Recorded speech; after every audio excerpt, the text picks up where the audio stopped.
Halo anak kelas 3, hari ini kita akan belajar pendidikan agama Katolik pelajaran 2, yaitu aku mampu membedakan perbuatan yang baik dan perbuatan yang buruk.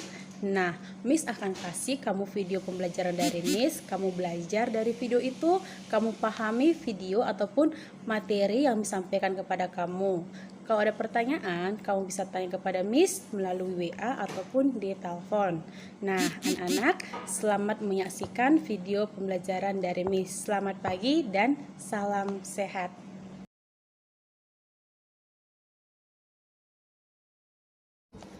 Anak-anak, mari kita awali pembelajaran kita hari ini dengan berdoa. Kita tandai diri kita dengan tanda kemenangan Kristus, dalam nama Bapa dan Putra dan Roh Kudus. Amin. Tuhan Yesus yang baik, terima kasih atas pengetahuan yang telah Engkau berikan kepada kami. Ajari kami untuk mampu membedakan perbuatan yang baik dan perbuatan yang buruk. Berilah kami semangat untuk melakukan perbuatan baik terhadap semua ciptaan-Mu. Amin. Dalam Bapa dan Putra dan Roh Kudus. Amin. Nah, anak-anak Miss, hari ini kita akan belajar aku mampu membedakan perbuatan yang baik dan perbuatan yang buruk. Sebelumnya kita bernyanyi dulu yuk. Tahu kan lagunya? Hati-hati gunakan tanganmu. Nah, kita nyanyi sama-sama ya. Lagunya hati-hati gunakan tanganmu. Yang semangat ya. Oke.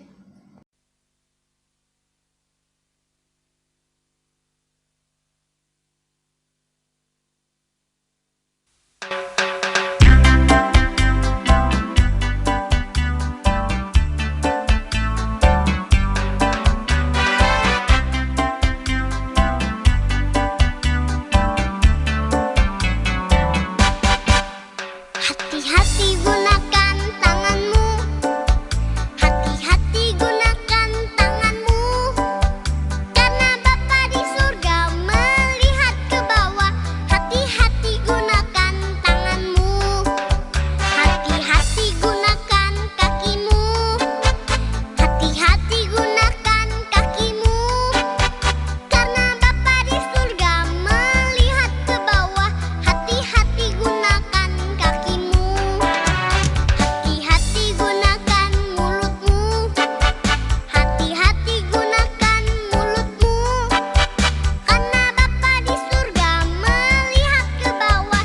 Hati-hati gunakan mulutmu.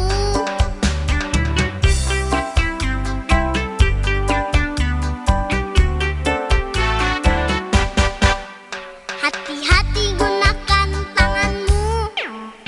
Hati-hati gunakan tanganmu. Karena Bapa di surga melihat ke bawah.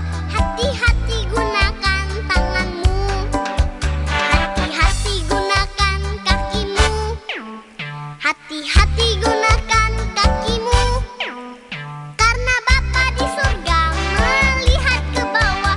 Hati-hati gunakan kakimu.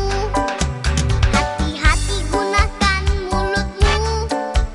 Hati-hati gunakan mulutmu. Karena Bapa di surga melihat ke bawah. Hati-hati gunakan mulutmu. Hati-hati gunakan mulutmu.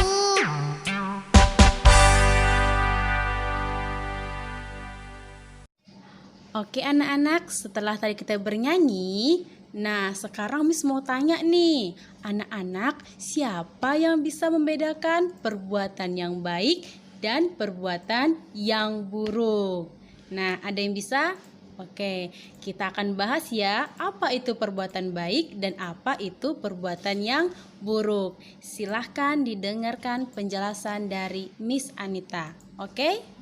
Nah, anak-anak, perbuatan yang baik adalah semua kelakuan kita yang membuat orang lain bisa tersenyum, senang, bahagia,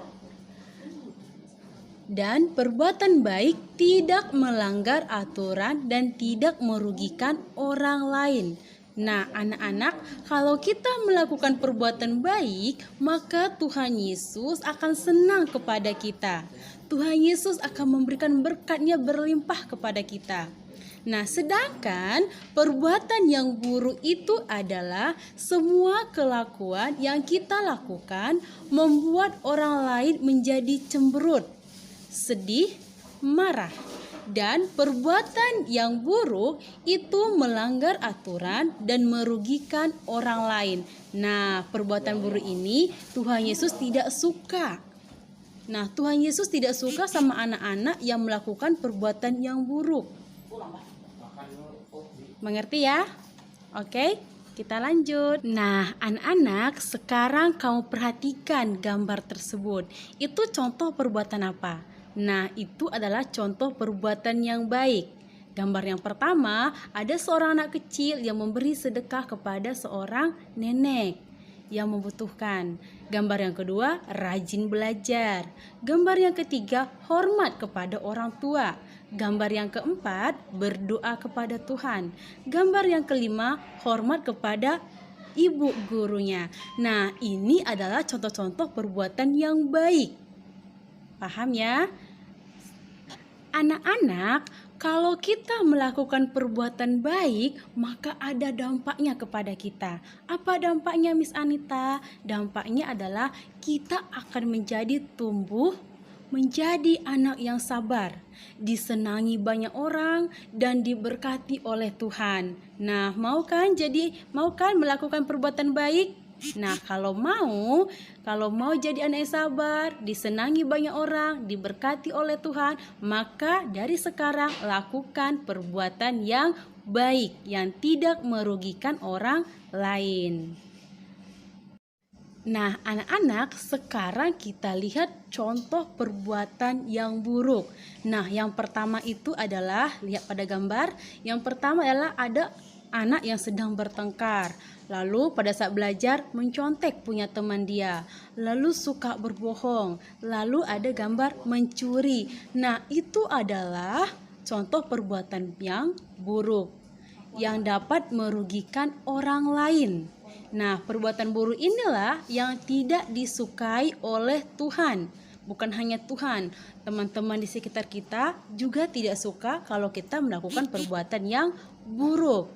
Oke, anak-anak, sampai di sini mengerti ya penjelasan dari Miss Anita? Ulang ya. Nah, anak-anak, apa itu dampak dari perbuatan buruk? Nah, ada beberapa dampak perbuatan buruk yang terjadi pada kita kalau kita melakukan perbuatan buruk itu. Yang pertama, kita dijauhi oleh teman-teman. Yang kedua, kita bisa dimarahi orang tua. Dan yang ketiga, kita tidak diberkati oleh Allah. Nah, jadi anak-anak, kalau kamu ingin diberkati oleh Allah, kamu harus melakukan perbuatan baik dan jauhi perbuatan buruk. Sampai di sini, mengerti ya penjelasan dari Miss Anita? Baik anak-anak, kita akan belajar dari tokoh kitab suci yang melakukan perbuatan baik. Nah, yaitu kisah dari Santa Elizabeth. Nah, Santa Elizabeth adalah putri Raja Hungaria. Pada usia mudanya, ia dinikahkan dengan seorang Pangeran Louis. Nah, Santa Elizabeth dan Pangeran Louis, mereka saling mengasihi satu sama lain. Mereka dikaruniai 3 anak. Nah, anak-anak, ketika Pangeran Louis meninggal akibat suatu wabah penyakit, Elizabeth mulai menderita.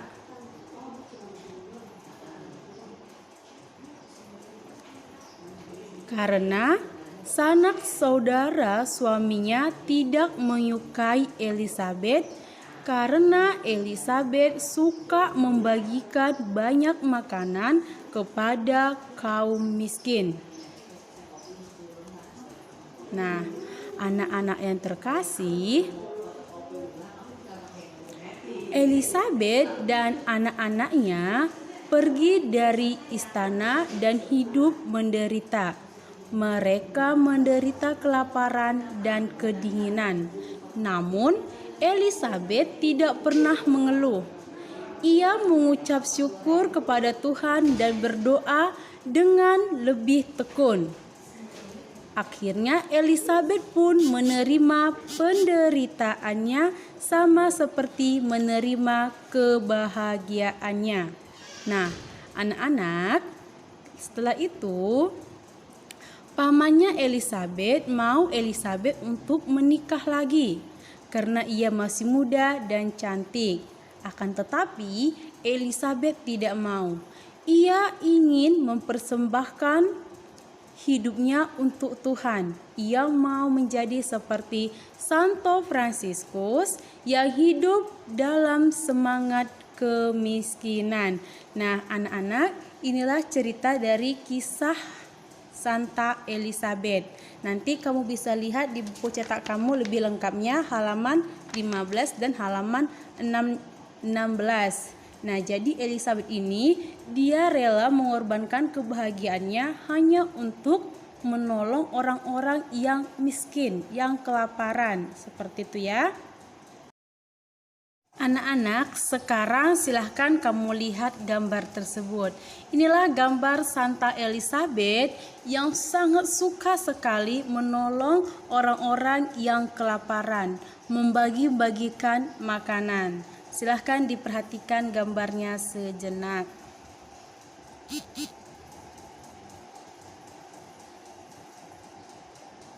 Sudah selesai? Nah, kita lanjut ya. Nah, anak-anak, kita lanjut ya. Sekarang buka kitab suci kamu, Roma 12 ayat 9 sampai 21. Nah, kitab suci mengajarkan kita untuk selalu berbuat baik. Nah, kita baca sama-sama ya. Hendaklah kasih itu jangan pura-pura. Jauhilah yang jahat dan lakukanlah yang baik. Hendaklah kamu saling mengasihi sebagai saudara dan saling mendahului dalam memberi hormat. Janganlah hendaknya kerajinanmu kendor. Biarlah rohmu menyala-nyala dan layanilah Tuhan.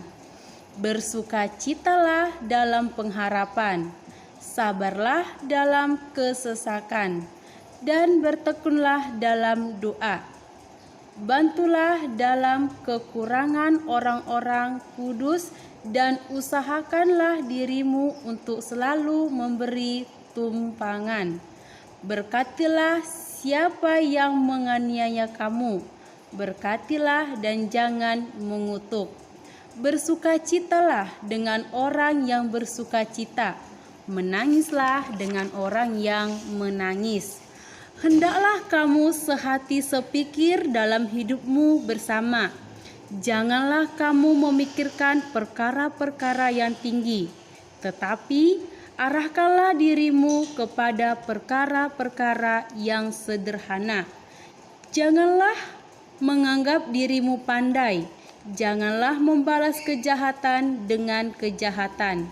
Lakukanlah apa yang baik bagi semua orang, sedapat-dapatnya kalau hal itu bergantung padamu. Hiduplah dalam perdamaian dengan semua orang.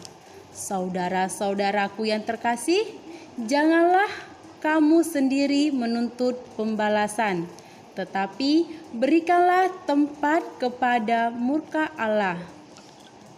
Pembalasan firman Tuhan, tetapi jangan seterumu lapar. Berilah dia makan jika ia di atas kepalamu. Janganlah kamu kalah terhadap kejahatan, tetapi kalahkanlah kejahatan dengan kebaikan. Nah, anak-anak, pesan dari kitab suci tersebut dari surat Rasul Paulus kepada jemaat di Roma adalah bahwa kita itu diajak untuk selalu berbuat baik.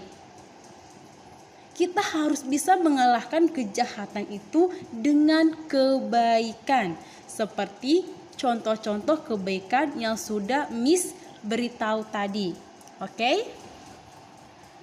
Nah, anak-anak, Rasul Paulus menasehatkan kepada kita agar kejahatan jangan dibalas dengan kejahatan. Sebab Jika kejahatan dibalas dengan kejahatan akan menimbulkan permusuhan.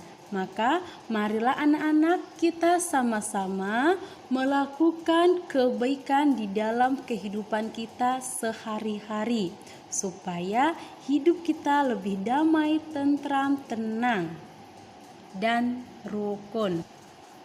Anak-anak, Tuhan memberi kita kemampuan untuk melakukan yang baik dan menolak yang jahat. Dengan berbuat baik, kita akan merasa damai, rukun kepada sesama.